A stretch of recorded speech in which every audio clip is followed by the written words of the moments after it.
Justin Fields threw 6, count them, 6 touchdowns against Clemson in the college football playoff. Let's look at those and how that offense developed in the game. All right, first touchdown throws to the tight end in that short side of the field down here in a goal line situation. They rush 6, you block them up, and just kind of a stick route. It's like a big, power forward boxing out in the under the basket for a rebound. So let's come back here and look at the design real quick. With tight end and H into the boundary, it's technically 2 receivers there and then 2 receivers wide. So it's 4 potentially out in the route. Look how Clemson defends it. 4 down, 2 linebackers, 6 in the box. If they rush them all, you can block them all, right?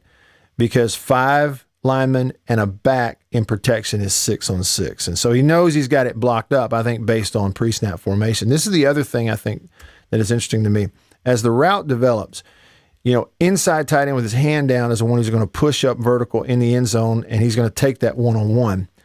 Outside H-back is going to come underneath him and push into the end zone and find a throwing lane also. Down here, you got a pick working. Outside receiver is slant inside. Inside slot receiver is behind him and trying to push back to the back corner. So you're trying to pick that defender. It all works. On 3rd and goal, Clemson basically wastes 2 defenders in the middle of the end zone. So watch who's open here and his choices. He's taking the one-on-one he knows he's getting in the backside here in the short side of the field. I think his eyes on the snap were on the safety over the football, and he saw him get deep in the end zone. He immediately knew, I've got one-on-one. I'm going to take this one-on-one. And it's not a bad choice. But here's what's happening. You're going to get one open, semi-open for the touchdown, but you're going to get the other wide open for a touchdown in the middle of the field. You're going to get a slant on the pick route wide open for a touchdown also. So at the time he lets the ball go, he's pretty much covered, but we're going to take him in this one-on-one, and he's covered. But I got 2 wide open touchdowns in the middle where it's not even close. So he actually chooses a one-on-one. That's okay, but not nearly as clean a read as taking this curl for a TD or this slant for a TD. But it works out because he sticks it on the inside shoulder where only his guy can get it, and his tight end makes the play. You see it here again, a different angle. One-on-one, I know I'm going to put it to his inside if he turns. I think, again, his eyes are here. If he stays in the middle, I'm going one-on-one in the backside. So technically, yeah, he stayed, and that's my one-on-one, but I got 2 more that if the ball comes in here, it's not even close. It would just walk it in the end zone. Game tied 14-14. They're about to go take the lead, but something happened in here that is insignificant in the box score that I think sent the signal for what they did later in the game. Let me show you what I mean. This is second quarter. It's a 1st and 10. They got the football on their side of the 50. Going to motion in here into the boundary and take off. They don't hit it, okay? It's not complete. Y'all may remember this, though. They took a shot. Remember this? Got him wide open. I pump it over his head, and I missed him. Wide open touchdown, and we missed him right there. And what they're doing, it's that follow vertical where you confuse the secondary coverage where who's going in, who's going out.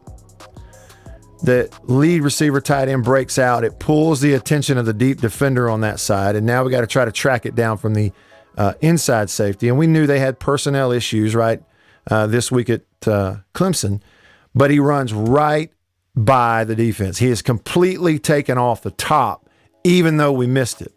Let me tell you why I'm showing you that. They came back later in the game. That sent a signal. When I was watching the game, I knew it. Hey, they just blew the top off that defense without really even trying all that hard.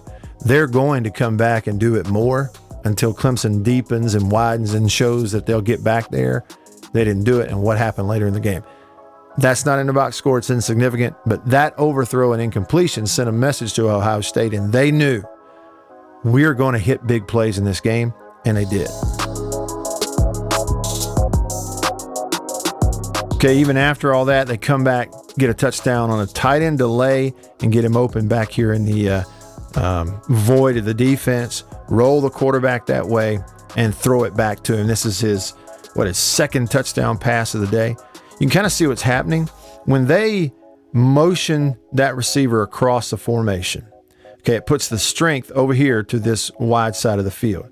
You got all this adjustment going on here, depending on the defensive call. But what it does, it puts a safety who's responsible for, in their coverage, this deep third, if you will, of the field, backside if the ball goes, were to come into the boundary. So when they do that, strength of the formation is moved this way. Okay, with the tight end over there. Now the quarterback's rolling this way. We're going to show it. That backside safety is watching the quarterback, and he's going to look and kind of get lost on who's over here, right? He doesn't have anybody coming off the line on his side. They're going to have to threaten him from the backside, right? Well, you can see him. He's looking. I'm looking up. Is there anybody coming back here this way with the ball going away? The tight end, though, that's why they delay it. Kind of stay low. Keep your head down. Make sure they don't see you. Receivers running on top. I know it's man-to-man. I'm flowing the way of the play, and now you get that safety completely out of position, and they uncover the tight end. So it's a great design and execution. Second touchdown of the day for Fields. So right after that, this happened. He gets the targeting. Guy's ejected, but he takes the shot to the ribs. He's in pain. If you've ever been there, this rib stuff is no joke, and he was hurt. He leaves the game. Guy comes in and plays. He comes back in to run this one play, and he's hurt. And they're just going sprint out one-on-one, get the DB turned, going back into the end zone, and then break it to this pylon, and the quarterback's got to put it there with him on the move. It's just a one-on-one deal. We're just trying to get it to one guy for a touchdown, and look at the execution. First of all, the route. I noticed three things about this. The timing with which the ball comes out is really good. So it's not a lazy route. He's not rounding it off, making it easy on the DB. He stems him up, and now he's really going to threaten him on vertical to the back pylon. Okay, so if you're watching the corner, which the quarterback is, he sees his eyes, the corner. As soon as the corner turns his eyes, his head, and his hips to run to the back, now the ball's coming out to the pylon. It's like if we can get him turned, I'm expecting my receiver to be on that pylon to catch this football, and he knows that. And so as soon as he's turned, now the ball's going to come out. So the position of the throw, it's got to be perfect. Timing's got to be perfect. Ball's thrown just inside the pylon. It's a great route with separation. And now watch this. You can tell, again, he's hurting. Watch him on his way to the sideline. He pulls up. Again, anybody who's ever been there with some type of rib injury, you know how this feels. And tighter look, perfect throw. And he pulls up. He's hurting. One more touchdown in the first half going to add to that lead right here. So let's watch the play. First ball on the right hash, two tight ends. Motion them around to the wide side of the field. A little more motion in here, going to create some separation and drill that post route. This is one, I'm kind of studying this one for the first time along with you. I hadn't previewed this one as much. But so they motion them across. What you get is what you've gotten from Clemson, 4 down linemen, motion at linebacker around, because of the strength of the formation, may run it this way.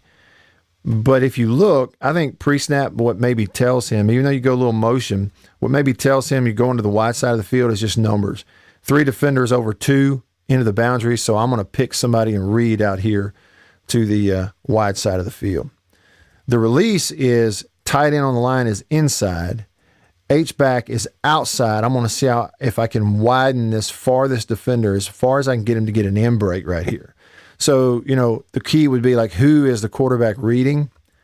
I think probably what he's reading is this defender. That drop safety to that side. He's probably reading that. If he were to drop back here in my throwing lane, I got 2 options to come underneath, either crosser or swing it out here if I can get it over his head.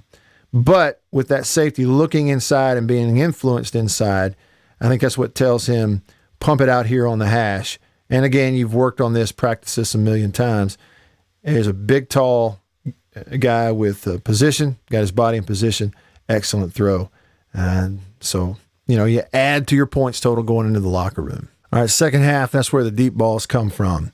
And they're going up top, wide side of the field. Formation for Ohio State with a tight end, it's 2-by-2. You look at the alignment for Clemson, it's 2 safeties in the middle of the field, and we're taking a shot. And it's basically after going in the locker room, we're going to look for an opportunity because we remember we were able to run by them and totally take the top off their defense, and we find those opportunities again. So by formation, you have it. Personnel formation, you have it. And pre-snap, they're only putting 2 guys out in the route, 2 deep. I'm going to try to influence these safeties to stay on one side of the field, trusting my guy to run by them, and I'm pumping it down there. It's just kind of one-on-one football out there. Now, it's not man-to-man technically, but you get it. Now, here's what I wanted to show. Again, I say 2-man route. It's really a 4-man route. 2 men deep is kind of what I meant to say right there in the route. So after the play fake from Fields, look at his eyes. You know, he initially puts them here, and I think it's so intentional right here is to either hold these safeties in the middle or influence them to come over this way and cheat to the end of the boundary because they've lined up in the middle of the field, even though the ball's on the right hash. So his eyes are right, to the right, to the right. And what has happened? Both those safeties are kind of thinking that way. They're dropping, but they're thinking that way. Just a little bit of space. And meanwhile, against a zone corner, my receiver's just going to completely run by the defense. That's what he's trusting. So intentionally, he's going to look here, flip that head, and then pump that football down there. The safety is way out of position. He can't turn. The corner is beat. He can't run with him athletically. Now it's all about the throw, and this is a big boy throw right here with banged up ribs. You see it? This is one thing I'm impressed with. He's got people in his space. Now think about that. It's not really clean. He's got people kind of in his personal space right here and still able to pump this thing all the way down there and depend on his guy to make a play. And it's a really nice throw. Okay, that was his 5th touchdown in the game. This is the 6th and final TD throw in the game for Fields. And look what they do here. Ball on the right hash. They go 3 receivers with a tight end into the boundary. Clemson has adjusted and is now playing with a 3-man front. They got nickel personnel in the ball game. Motion the tight end in. So the final set here for Clemson defensively puts a deep safety who's even off the hash. He's not even on the hash or in the middle because of the 3 receivers into the boundary, including the tight end, and that pistol formation where you could run it into the boundary. So you've strictly got what's going to be a one-on-one versus kind of a cover 3 look for them. Formation to get what you want in a matchup. One little play fake right here. Freezes underneath. Safety's way over here. They're basically going to have 2. This is, can I run by you? And the answer is yes. Stem him outside, inside release, free release, pump it to him in the end zone, and another big TD. 6 touchdown throws in the game for Justin Fields. Some of those after he got banged up. I was really, really impressed with the way he played against Clemson. Really not impressed with Clemson's defense at all, especially, speed on the back end, coverage in the red zone. They had a bad night. Ohio State had a very good night because of Justin Fields. Hope you enjoyed that. Hit that like button for me, would you? That really helps a whole lot. Appreciate that. And I'll take your ideas, future videos, plays, things that you might want to see drawn up. We'll take a look at it and do the best we can. So I'm really open to your ideas. Hit me up on social media anywhere. I am Radio Wyatt, and I'll see you on the next one.